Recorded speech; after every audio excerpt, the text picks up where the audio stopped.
How tomorrow sab bhale asa.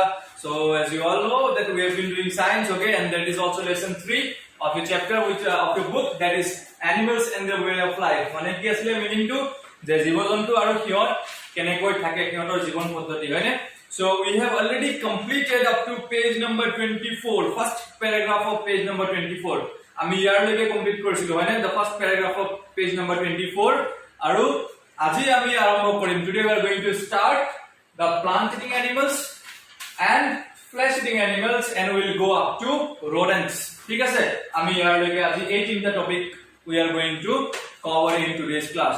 So that day we have discussed that the animals, okay, জীবজন্তুবোৰ হিয়তৰ খাদ্য প্ৰণালীৰ ওপৰত হিয়তক বিভিন্ন ধৰণে ভাগ কৰা হৈছিল হয়নে, that we divided the animals on different types on the basis of the food they eat. হিয়তে কেনে ধৰণৰ খাদ্য খায় সেই খাদ্যৰ ওপৰত ভিত্তি কৰি আমি animals বোৰক জীবজন্তুবোৰক তিনটা টাইপত ভাগ কৰিছিলো, and they were herbivore, carnivore and omnivores, right? Our example for moment ase of herbivore. Examples of herbivores are cow, goat, sheep. They are herbivores. Carnivores, lion, tiger, okay, they are all carnivores. And omnivores, human, bear, crow, they are all omnivores. Okay, so let us start with this paragraph again. So animals eat different kinds of food in different ways. We can find out what kind of food an animal eats just by looking at his body part. Koise ki je ami okol body part to sai ami kobo paro je jibojantuwe kene dhoroner khadyo khaye. So as usual agor nisna ami ki korim that we are going to study the lines one by one. I am going to read the lines and then I am going to start the explanation part. Okay, so come to page number 24 and let us start the chapter. So page number 24, plant eating animals. So animals like cows or horses have sharp front teeth. They are flat and broad. They are meant for cutting grass and plants or leaves. The back teeth are very strong and broad. They are best suited for grinding or chewing.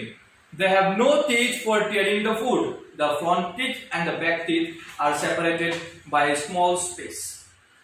Some of the grass-eating animals like cows, buffaloes bite the grass or leaves. They swallow them quickly. When they relax, they bring the swallowed food back into the mouth from their stomach. Then they chew it well. This is called chewing the cud. These animals are called cud-chewing animals or ruminants. Sheep, goats, deer, camels and oxen belong to this group. Camel can stay without food and water for days at a stretch. Flesh-eating animals. Flesh-eating animals like tigers, lions, cats and dogs have long and pointed front teeth. They help to grip the food and tear it. They have a set of back teeth. These back teeth are sharp. They are meant to cut the meat they eat. They grind and chew the meat and bones with the help of these teeth. Then they swallow them. Cats and dogs also have long tongues. They lap up the liquid food like milk and water with their tongues. Rodents. Some animals such as rats and squirrels eat plants, grass, seeds, grains and fruits. They have a pair of very sharp teeth in the front. These teeth are fixed on both the upper and lower jaws. They are self-sharpening. When the upper and the lower teeth rub against each other, they get sharpened. These animals cut, bite and waste away the fruits or grains bit by bit with their teeth. This process is called gnawing. Animals which gnaw are called rodents. Okay, so up to here only for today. Okay, so have you listened properly? Tumaloke bhalke khulilane? Now we are going to start the explanation part. Okay, so come to page number 24 again. Plant eating animals. So animals like cows and horses have sharp front teeth. Mane koise je goru, gai ba ghura ebor jontur agor datbur, the front teeth, they are very sharp. Mane ki junga thake. They are flat and broad. Sharp mane junga noy, actually sharp mane dhar, bahut dhar thake. They are flat and broad. Flat মানে কি চেপেটা আৰু বহল কেনেকুৱা থাকে চেপেটা থাকে আৰু বহল থাকে আগৰ দাঁতকিটা তোমালোকে যদি ভালকে চোৱা ন গৰু বা ছাগলী এইবিলাকৰ যদি দাঁতবিলাক চোৱা তোমালোকে দেখি পাবা যে আগফালৰ দাঁতবোৰ অলপমান বহল আৰু অলপমান চেপেটা থাকে আৰু বস্তুটো ধাৰ থাকে they are meant for cutting grass and plants or leaves আৰু হেতু কিহৰ কাৰণে তেওঁলোকক তেনেকুৱা দাঁত দিয়া আছে যদি আমি চাও গৰু বা ছাগলী এইবোৰে অকল কি খায় ঘাঁহ খায় আৰু ঘাঁহটো কি কৰিব লাগে ঘাঁহটো কাটিব লাগে হয়নে আৰু কটাৰ কাৰণে কি ব্যৱহাৰ কৰে এই আগৰ দাঁতকিটা ব্যৱহাৰ কৰে আমাৰ মানুহৰ ক্ষেত্ৰতো একেই ন আমি যদি কিবা বস্তু কাটিব লগা আমি কোনকিটা দাঁত ইউজ কৰো আমি এই ফ্ৰন্টৰ দাঁতকিটা ইউজ কৰো The back teeth are very strong and broad আৰু পাছৰ দাঁতবিলাক এই গৰু ছাগলী এইবিলাকৰ পাছৰ দাঁতবিলাক কি থাকে অলপ বহল থাকে broad and strong মানে টাইট হয় না শক্তিশালী থাকে they are best suited for grinding or chewing আৰু সেই পাছৰ থকা দাঁতবিলাকৰ কাম কি গ্ৰাইন্ড কৰা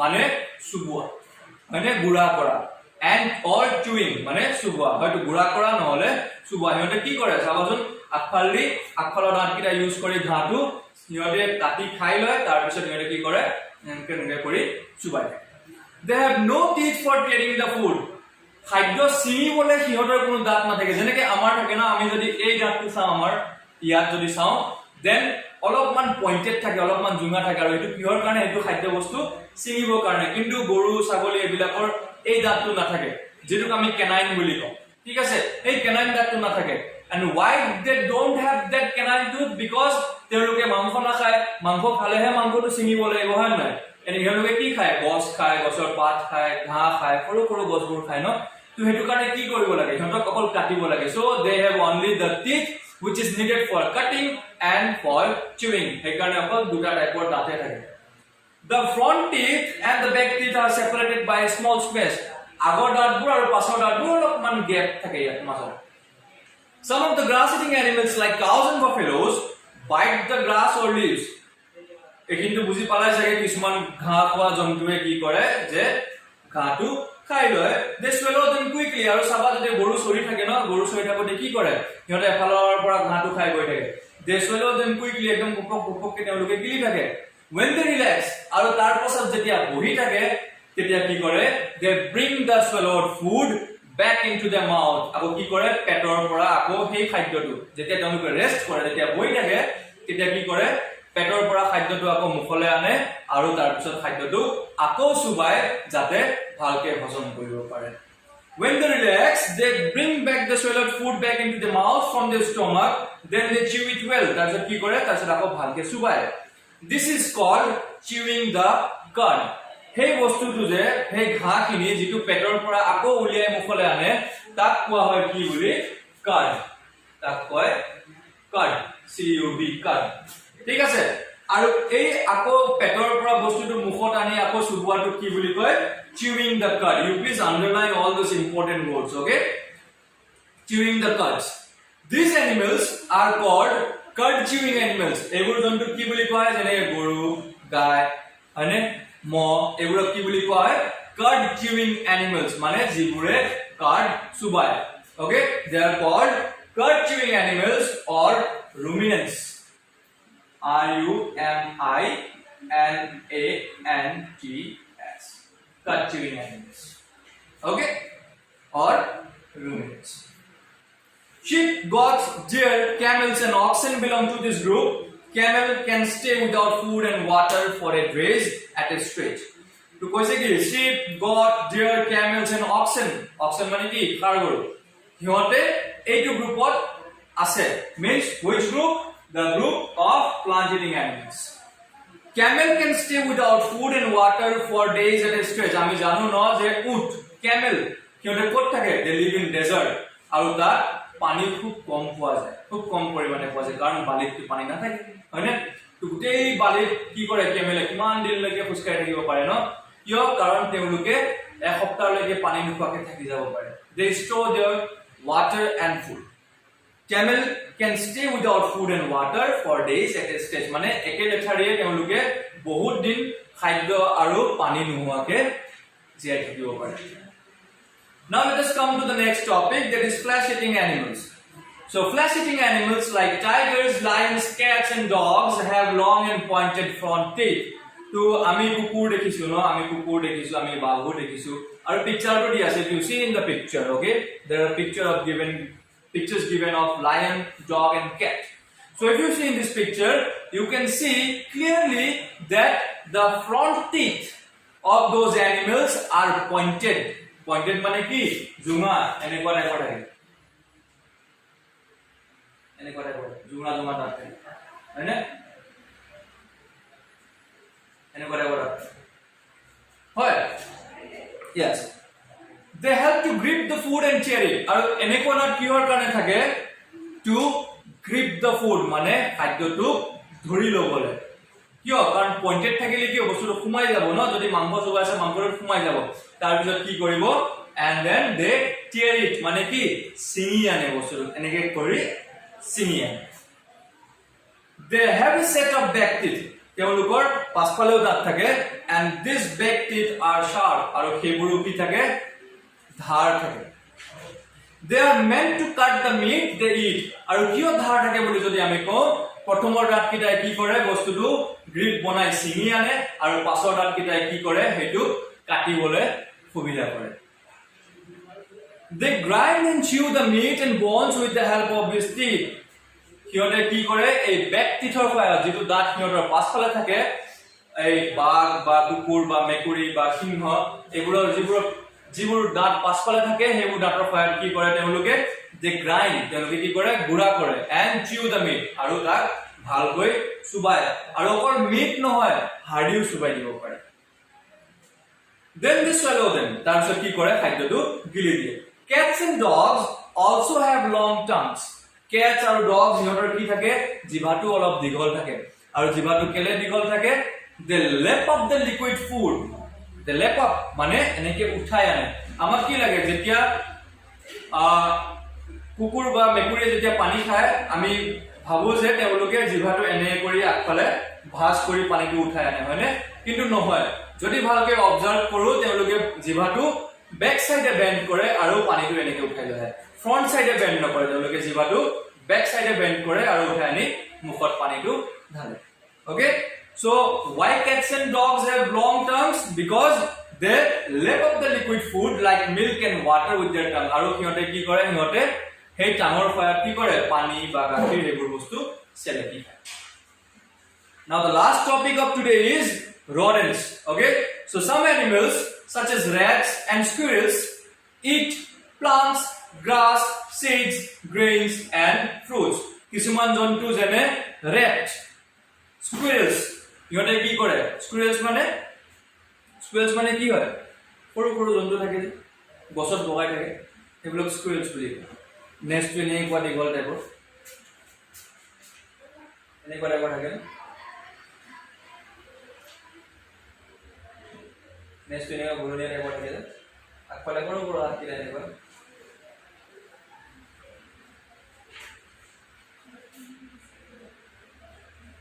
সিহঁতক কি বুলি কয় squirrels বুলি কয় so some animals such as rats and squirrels eat plants grass seeds grains and fruit আৰু আমি যদি দেখো না নিগনিয়ে কি খায় সৰু সৰু পাতবোৰ খায় কেতিয়াবা বা গুটিবিলাক খায় ফুলৰ মানে এই গছৰ মানে গুটিবিলাক পৰে যে সেইবিলাক খায় grains means চাউল এইবোৰ প্ৰজাতিৰ বস্তুবিলাক খায় and fruits আৰু ফলবিলাক খায় they have a pair of very sharp teeth in the front আৰু যদি আমি নিগনি দেখিছো ন আমি সবে নিগনি দেখিছো আৰু ভালকে যদি আমি আগফালে দিছাও নিগনি আমি কি দেখি পাও দুটা দাঁত এনেকে আগফালে ওলাই থাকে মানে নিগনি সৰুকে দাঁত দুটা ওলাই থাকে সেই দাঁতটো কিয় থাকে আমি এতিয়া চাম যে দাঁত কিটা কিয় থাকে they have a pair মানে এজুৰত কেটা থাকে দুটা they have a pair of very sharp teeth in the front তেওঁলোকৰ আগফালে কি থাকে a pair of teeth মানে দুটা দাঁত থাকে আৰু এটো কি থাকে বহুত ধাৰ থাকে very sharp these teeth are fixed on both the upper and the lower jaws আৰু সেই দাঁতটো ক'ত ফিক্স থাকে upper jaw মানে ওপৰৰ jaw and the lower jaw আমাৰ lower jaw কোনটো এইটো যোনটো আমি এনেকে লৰাব পাৰো আৰু এইটো হল আমাৰ upper jaw এই পাৰ্টটো হল এই গোটেই পাৰ্টটো হল আমাৰ কি upper jaw আৰু এই ইয়াৰ পৰা এনেকে কৰিলে যে ইয়াক লৰে যে এই গোটেইটো হৈছে কি আমাৰ lower jaw so this teeth মানে কোনটো teeth the teeth that is very sharp. Okay, এই দুটা যে ওলাই থাকে একফালে সেইকিটা. These teeth are fixed on both the upper and the lower jaws. আৰু সেই দাঁতকিটা ক'ত থাকে? ওপৰতো থাকে, তলতো থাকে. They are self sharpening. Self sharpening মানে কি? যেটো নিজে ধাৰ হৈ থাকে. When the upper and the lower teeth rub against each other, যেতিয়া কি হয়? যেতিয়া ওপৰৰ দাঁতটো আৰু তলৰ দাঁতটো এনেকে ঘহনি খায়, এনেকে এইটো ওপৰৰ দাঁত আৰু তলৰ দাঁত ন, যেতিয়া ইহঁতে মুখটো লৰচৰ কৰে, যেতিয়া ঘহনি খায়, তেতিয়া দাঁতকিটা কি হয়? নিজে ধাৰ হৈ যায়. So they are self sharpening. When the upper and the lower teeth rub against each other, they get sharpened. These animals cut, bite and whisk away the foods or grains bit by bit with their teeth. আৰু এইবোৰ জন্তুৱে কি কৰে? প্ৰথমতে খাদ্যটো কাটে, তাৰ পিছত কামুৰে, তাৰ পিছত কি কৰে? নষ্ট কৰে. মানে গোটেইটো খাব নোৱাৰে. আলটিমেটলি আমি ঘৰত কেতিয়াবা দেখো ন, কি হয়? আমাৰ ঘৰৰ পৰা আলু হয়নে, তাৰপিছত বেঙেনা, এইবোৰ যেতিয়া আমি চব্জিবিলাক থৈ দিওঁ বা আমাৰ বিস্কিট হৈ গ'ল বা কিবা ফ্ৰুটছ হৈ গ'ল, এইবোৰ যদি থৈ দিওঁ, নিগনিয়ে কি কৰে? অলপ অলপকে খায়, গোটেইটো খাব নোৱাৰে. কাৰণ এটা ডাঙৰ আপেলৰ সমান সিহঁতৰ চাইজটো থাকে হয়নে, সৰু সৰু নিগনিকেইটাৰ. এটা ডাঙৰ আপেল আৰু এটা নিগনি যদি আমি চাব যাওঁ, আপেলটোৱে অলপ ডাঙৰ যেন লাগে হয়নে. তো সেই আপেলটো গোটেইটো খাব নোৱাৰে. তো আলটিমেটলি কি কৰি দিয়ে? অলপ অলপকে খায় আৰু বস্তুখিনি ৱেষ্ট কৰি গৈ থাকে. So these animals cut, bite and whisk away the fruits or grains bit by bit. Bit by bit মানে অলপ অলপকে, টুকুৰা টুকুৰিকে, with their teeth. This process is called gnawing. Okay, G N A W আছে, কিন্তু আমি G টো silent থাকিব আৰু আমি কি বুলি কম? gnawing বুলি কম. আমি gnawing বুলি নকওঁ, ঠিক আছে? You will pronounce it as gnawing. Okay, so gnawing মানে কি? যেতিয়া নিগনি বা এই স্কুইৰেলছ, ঠিক আছে, যাৰ আগফালে দাঁতবিলাক ওলাই থাকে, এই জন্তুবোৰে যেতিয়া অলপ অলপকে খাদ্যবোৰ খায় বা অলপ অলপকে খাদ্যবোৰ কাটি মেলি ইহঁতক ৱেষ্ট কৰে, that process is called gnawing. Animals which gnaw মানে যিবোৰ জন্তুৱে খাদ্যবোৰ এনে ধৰণে খায়, সেইবোৰ এনিমেলক কি বুলি কয়? rodents. Animals which gnaw are called rodents. মানে যিবোৰ এনিমেলছে টুকুৰা টুকুৰিকে নিজৰ খাদ্যবোৰ খায় আৰু যাৰ আগফালে এনেকুৱা দাঁত থাকে, সেইবোৰক কি বুলি কোৱা হয়? rodents বুলি কোৱা হয়. Okay, so that is all for today's class. I hope you have all understood this. So যদি কিবা কনফিউজন থাকে তেতিয়াহলে তোমালোকে মোক নিশ্চয় সুধিবা. Okay, don't hesitate to ask. So that's all for today. Thank you so much. Stay safe, stay healthy.